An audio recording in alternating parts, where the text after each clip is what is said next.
And today's video guys, I'm going to show you the best settings for Sons of the Forest. These settings are gonna give you a perfect mixture between visuals and still having decent performance, since we have to keep in mind guys, the game just simply came out today. So of course we can expect a patch in the next few days, but as of right now, those are the best settings. I'm also afterwards going to show you a few simple steps which you can apply on your PC in order to increase your performance even more. And if you have any more questions, always feel free to join my Discord with 100,000 members for extra help.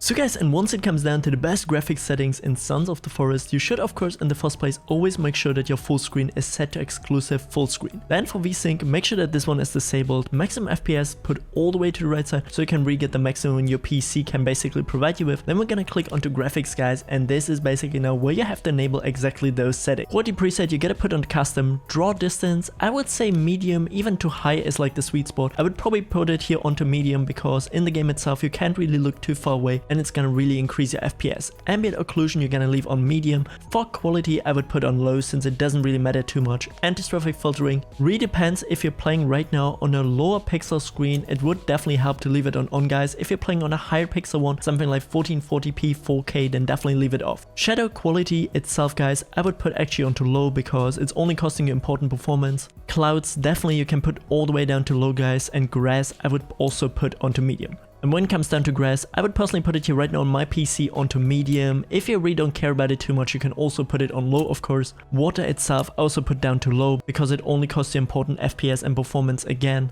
Parallax distance you gotta leave on medium, billboard quality you gotta leave on medium as well, and texture resolution on full because yeah, we don't want our game to look like Roblox. Then anti-aliasing we're gonna leave on the default one, dynamic resolution we're gonna leave on DLSS if your PC does support it guys. This one will provide you with a lot better performance, so therefore leave a DLSS on balance. You can of course also put it down to performance, but then your game again is gonna look a lot worse, so therefore I would leave it on balance. It kinda gives you like the sweet spot between decent graphics but still nice FPS. Your bloom you can put onto off guys, screen space reflections you can put off as well, motion blur 100%, you don't want your game to be blurry for no reason, micro shadowing you can put off as well, and chromatic aberration you're gonna put onto off as well. These are all just like small cosmic changes which are gonna cost you a lot of FPS guys. Full film grain you're gonna leave on, and now you're gonna hit onto apply. Once we're now going to take a look at the game itself guys, we can basically see that it still looks pretty decent in my opinion, you know, it doesn't look too bad whatsoever, but we now have a lot better performance. Like right now here I'm getting around.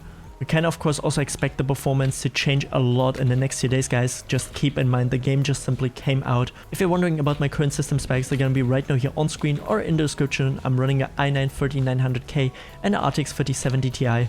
And on these settings I can now get around 100 FPS guys. Of course there's here and there a little bit of stutter. Keep in mind, as mentioned, the game just came out. There's gonna be probably a patch tomorrow or definitely this week. Also with the draw distance we can still see perfectly fine everything here, but still keeping it on medium will give us a nice small FPS increase. I'm just totally amazed how this game actually looks like, even on those I would say like comp settings. And as an extra step guys, if you want to increase your FPS even more, you can find a link in the description to the following tool which is going to be called quickboost.exe. Make sure to run this tool on your PC, and in here now we have a bunch of tweaks which we can apply in order to increase our overall system performance. And the first thing which you guys want to do under general is click on to enable full screen and disable Xbox game bar. Then we already applied this tweak here. And next up guys, we're also going to disable the startup telemetry, which is basically just collecting data on our PC, slowing it down. Then also as well disable mouse acceleration. Then we can also disable unnecessary system services, basically anything which is already like auto installed on your Windows 10 or Windows 11 machine, which you don't really have to care about. Once you're done with that, you're gonna go here under these three dots and click onto advanced. In there now we can find disable power throttling, which you definitely want to apply guys, since it's going to give us a nice boost for overall system speed. Then we're also gonna go under cleanup and make sure to click onto clean all temporary files, which is going to disable not only temporary files but also log files and basically any sort of temporary data which are somehow slowing down our PC. Going to click onto it guys, and you can see here now everything is getting deleted. All the temporary data, it's all happening in the background here. We don't have to worry about anything, just simply let it run real quick. And once we're done with that, we're also going to click additionally now under Windows, and in here now we have disable notifications, disable clipboard history,